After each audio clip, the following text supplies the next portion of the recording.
Finalizando o livro de Juízes, termina com uma frase em que no tempo dos juízes não havia rei em Israel e cada um fazia segundo o seu bem proceder. Logo após, no meio dessa história, um contexto de depravação, de esquecimento dos caminhos do Senhor, mas abre-se a história de Ruth, e além de Ruth tem um outro livro chamado Esther, que leva o nome de mulheres, e se destaca esta mulher, que é a bisavó de Davi, e listada em Mateus 1 como ancestral do nosso Senhor e Salvador Jesus Cristo. Mas não era para menos.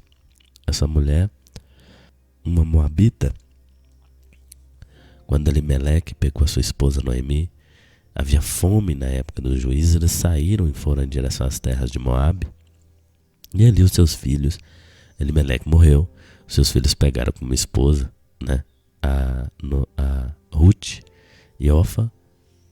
Os 2 filhos de Noemi morreram, sobraram as 2.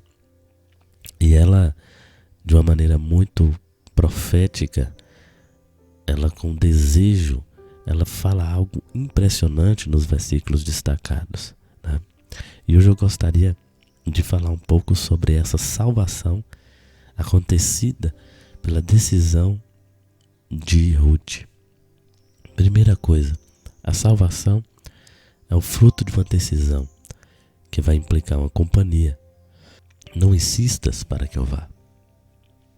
Outra coisa é abandonar. Que te abandone, como ela disse. Terceiro é ter o mesmo propósito. O quarto é ter o mesmo fim. Ou seja, Ruth disse, eu irei. O 5 é vida mútua em convivência. E onde quer que tu vivas, eu ali viverei. 1.6 é mesma nacionalidade, ou seja, o teu povo é o meu povo, disse Ruth. E a mesma identidade de culto, o teu Deus será o meu Deus. Observe esses pontos que Ruth disse. Eu acredito que essa parte de o seu Deus será o meu Deus, eu acredito que o Deus Todo-Poderoso viu lá dos céus o desejo de Ruth em adorá-lo, pois a mesma não era da casa de Israel, era uma gentia, uma moabita, e com esse desejo de se introduzir a este povo, de se tornar judia, as 2 entram numa empreitada de voltar a Belém. E de maneira muito gloriosa, Ruth começa a trabalhar em campos de um fazendeiro chamado Boaz, que era um parente próximo de Elimeleque, esposo de Noemi. E ela começa a chamar a atenção, como uma mulher chama a atenção pelo seu trabalho, pela sua determinação, pela sua garra, pela sua persistência. Estavam empobrecidas, pois havia uma lei em Israel em que se devia deixar alguns grãos, no caso estavam em tempo de colheita de cevada, para poder colher aos pobres, e ela estava ali colhendo muito, insistentemente, e chamou a atenção de todos. Que garra é essa que Ruth tinha?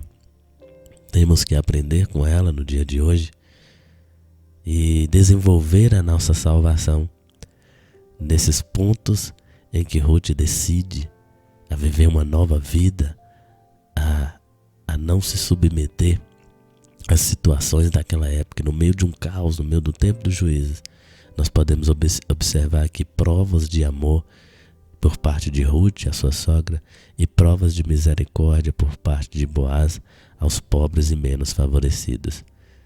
Sempre haverá isso no meio do povo de Deus.